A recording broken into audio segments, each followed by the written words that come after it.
Hello friends, കറിയൻ ട്രാവലിൻ്റെ അടുത്തൊരു വീഡിയോയിലേക്ക് എല്ലാവർക്കും സ്വാഗതം. ഇന്നത്തെ ഞങ്ങളുടെ വീഡിയോ ഒരു ഇഞ്ചിക്കറി ഉണ്ടാക്കുന്നതിനെ കുറിച്ചാണ്. അപ്പോൾ ആ സമയത്ത് ഞങ്ങളുടെ ഒരു ബോക്സ് ഓൾറെഡി ഞങ്ങൾ ആക്ച്വലി ഹാർവെസ്റ്റ് ചെയ്ത് കഴിഞ്ഞു കേട്ടോ. അപ്പം അത് കഴിഞ്ഞിട്ടിപ്പോൾ ബാക്കിയുള്ള ഞങ്ങളുടെ ഇഞ്ചി ഒന്ന് കാണിക്കാമെന്ന് വിചാരിച്ചിരിക്കുന്നു. ഇത് ആക്ച്വലി നാട്ടിലത്തെ പോലെ ഇങ്ങനെ ഹാർവെസ്റ്റ് ചെയ്യാനായിട്ടുള്ള സമയമായിട്ടില്ല. പക്ഷേ ഞങ്ങൾ നേരത്തെ ഒരു ബോക്സ് ഹാർവെസ്റ്റ് ചെയ്ത് ഞങ്ങൾക്ക് ഇഞ്ചിക്കറി ഉണ്ടാക്കാൻ വേണ്ടിയിട്ട് ഇത് ആക്ച്വലി ഹാർവെസ്റ്റ് ചെയ്യാനുള്ള സമയമാകുന്നതേ ഉള്ളൂ. ഇത് ചെറുതായിട്ടൊക്കെ ഇലയുടെയൊക്കെ നിറം മാറി വന്നിട്ടേ ഉള്ളൂ. അപ്പോൾ ഇത് പഴുത്ത് പോയി കഴിയുമ്പോഴാണല്ലോ സാധാരണ രീതിയിൽ ഹാർവെസ്റ്റ് ചെയ്യുന്നത്. പക്ഷേ ഒത്തിരി മൂക്കാതെ എടുത്തു കഴിഞ്ഞാൽ ഇഞ്ചിക്കറി ഉണ്ടാക്കാനായിട്ട് എളുപ്പമുണ്ട്. അപ്പോൾ ഇനി ഇഞ്ചിക്കറി ഉണ്ടാക്കുന്നതിലേക്ക് പോകാം. അപ്പോൾ 1 കിലോത്തോളം ഇഞ്ചിയാണ് ഞങ്ങൾ എടുത്തു വച്ചിരിക്കുന്നത്. അത്രയും ഇഞ്ചിക്കറിയാണ് ഇന്ന് ഉണ്ടാക്കാൻ പോകുന്നത്. ഇത് ബാക്കി പച്ചമുളക്, വെളുത്തുള്ളിയൊക്കെ എടുത്ത് വെച്ചിട്ടുണ്ട്. ബാക്കിയുള്ള ഇൻഗ്രീഡിയൻസൊക്കെ ഞങ്ങൾ കുക്ക് ചെയ്യുന്ന സമയത്ത് കാണിക്കാം.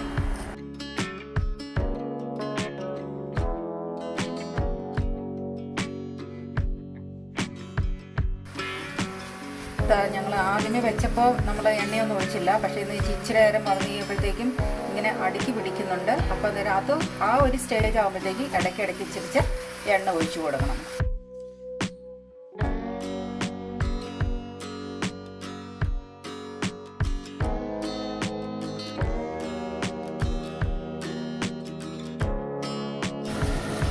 ഇതുകൊണ്ട് നല്ലോണം ബ്രൗൺ ആയിട്ടുണ്ട്. പക്ഷേ കുറച്ചും കൂടെ ആകാനുണ്ട്.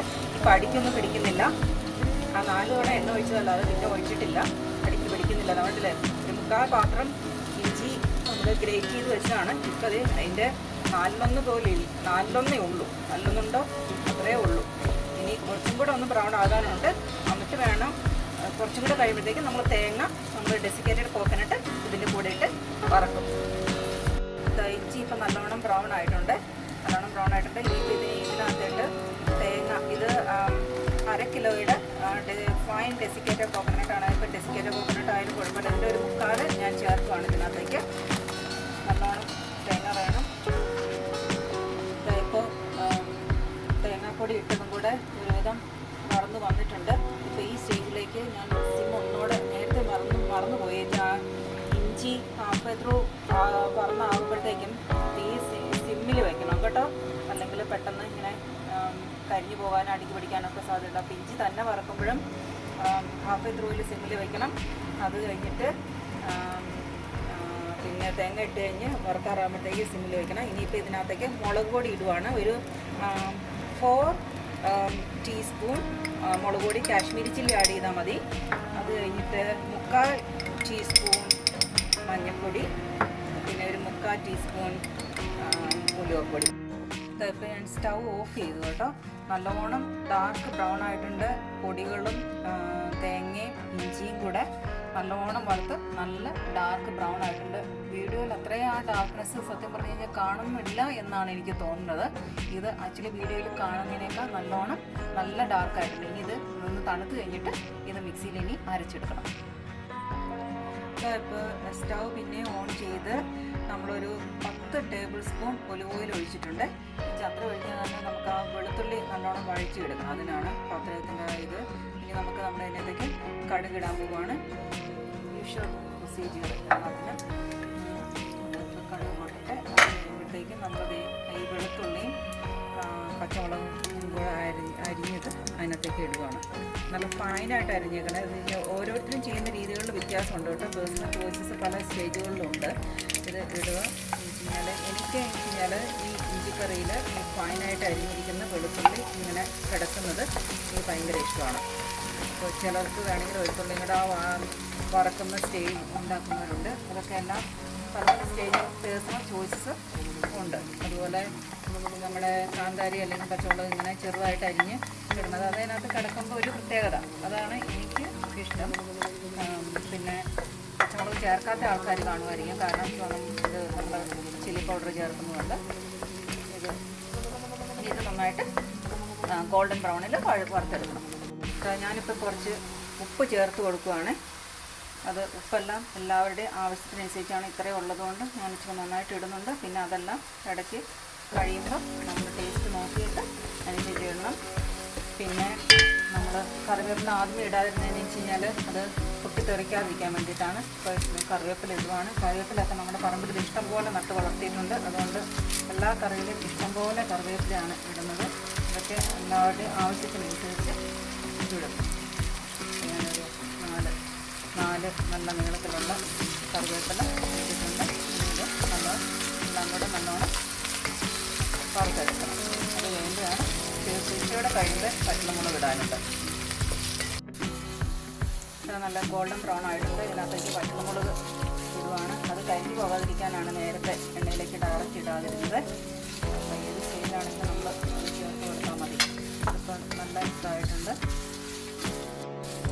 ഇപ്പം നല്ലോണം നല്ല ബ്രൗൺ ആയിട്ടുണ്ട്. ഇപ്പം ഓൾമോസ്റ്റ് എല്ലാ ചേരുവകളും ഇനി ഇതിനകത്തേക്ക് നമ്മുടെ മെയിൻ സംഗതിയായ ഇഞ്ചി തേങ്ങയും ആ പൊടികളും കൂടെ വറുത്തരച്ചത് നല്ല ഫൈൻ പൊടിയായിട്ടില്ല, എന്നാൽ ഒത്തിരി തരിതരിയില്ലാതെ. അത് വെള്ളം ചേർക്കാതെയാണ് കേട്ടോ അരച്ചെടുക്കുന്നത്. വെള്ളം തൊടാതെയാണ് നമ്മളത് അരച്ചെടുക്കുന്നത് മിക്സിയിൽ. അത് നമ്മൾ ഇതിനകത്തിട്ട് ചേർക്കുവാണ്.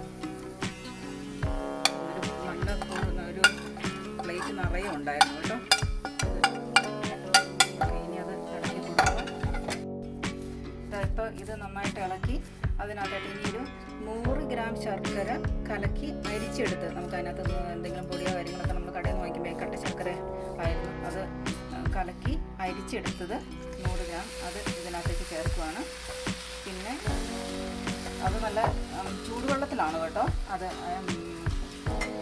കലക്കിയെടുത്തത്. പിന്നെ അതിനകത്തിട്ട് തിളപ്പിച്ച വെള്ളം ചേർക്കുവാണ്. ഞാനിപ്പോൾ 600 ml തിളപ്പിച്ച ബോയിൽഡ് വാട്ടറാണ്, 600 ml ഞാൻ എടുത്തു വെച്ചിരിക്കുന്നത്. അത് എത്ര വേണമെന്ന് നോക്കട്ടെ, അത് പറയാം കേട്ടോ. അത് അവസാനം നമ്മളതിൻ്റെ കൺസിസ്റ്റൻസി നോക്കുവാണ് അത് ഒഴിച്ച് ആ 600 ml ബോയിൽഡ് വാട്ടർ ഒഴിച്ചു കേട്ടോ.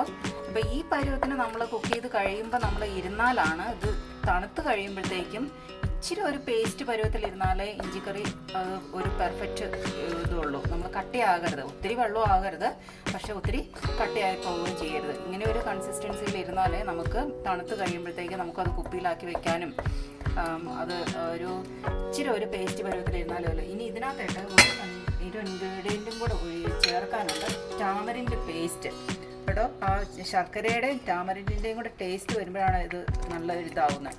അപ്പോൾ ഇതിനകത്തേക്ക് 3 ടീസ്പൂൺ ടാമറിൻ പേസ്റ്റാണ് ഞാനിപ്പോൾ ആഡ് ചെയ്തിരിക്കുന്നത്. ഇനി അതും കൂടെ ഒന്നോട്ട് മിക്സ് ചെയ്യണം.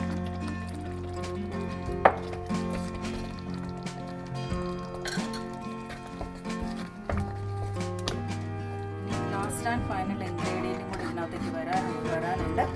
അത് നമ്മുടെ കായമില്ലാതെ എന്ത് ഇഞ്ചിക്കറി. കായം നമ്മുടെ ഓരോരുത്തർക്കരെയും ഇതുണ്ട്. ഞങ്ങൾക്ക് നല്ലോണം കായം ചേർക്കുന്നത് ഇഷ്ടമാണ്. അപ്പോൾ അതിനകത്ത് നല്ലോണം കായപ്പൊടി ചേർത്ത് കൊടുക്കുന്ന കായത്തിൻ്റെ മണം വരുമ്പോൾ തന്നെ നല്ല ഇതാണ്. അത് എല്ലാവരുടെയും പേഴ്സണൽ ചോയ്സാണ് കേട്ടോ, കായം എന്തുമാത്രം ആഡ് ചെയ്യുന്നു എന്നുള്ളത്.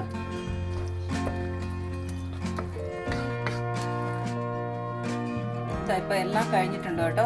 പക്ഷേ ഇതിൻ്റെ ഇടയ്ക്ക് ഞങ്ങൾ പുളിയും ശർക്കരയും പിന്നെയും കൂടെ ചേർക്കേണ്ട വന്നു. അപ്പോൾ ആ പുളി ശർക്കരയുടെ ടേസ്റ്റ് അങ്ങ് പെർഫെക്റ്റ് ആകുന്നില്ലായിരുന്നു. അപ്പോൾ ഒരു 3 ടീസ്പൂൺ പുളിയുടെ പേസ്റ്റും ഒരു 20 ഗ്രാം ശർക്കര കലക്കിയും കൂടെ, അപ്പോൾ ടോട്ടൽ 6 ടീസ്പൂൺ ടാമറിൻ്റെ പേസ്റ്റാണ് ചേർത്തിരിക്കുന്നത്. 120 ഗ്രാം ജാഗരി അല്ലെങ്കിൽ ശർക്കര കലക്കി അതും കൂടി ചേർത്തിട്ടുണ്ട്.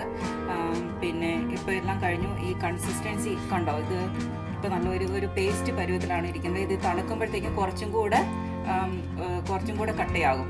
അപ്പോൾ കട്ടയാകത്തില്ല, പക്ഷെ കുറച്ചും കൂടെ ഇത് കുറയും, ആ പേസ്റ്റ് പരുവം കുറയും. അപ്പോൾ നമുക്കത് കുപ്പിയിലാക്കി നമുക്ക് ജാറിനകത്താക്കി വെക്കാൻ ഒത്തിരി നാൾ ഇത് ഇരുന്നോളും. തണുത്ത് കഴിയുമ്പോൾ ജാറിനകത്താക്കി സൂക്ഷിക്കുക. റൂം ടെമ്പറേച്ചറിൽ ഒത്തിരി ദിവസം ഇരിക്കും.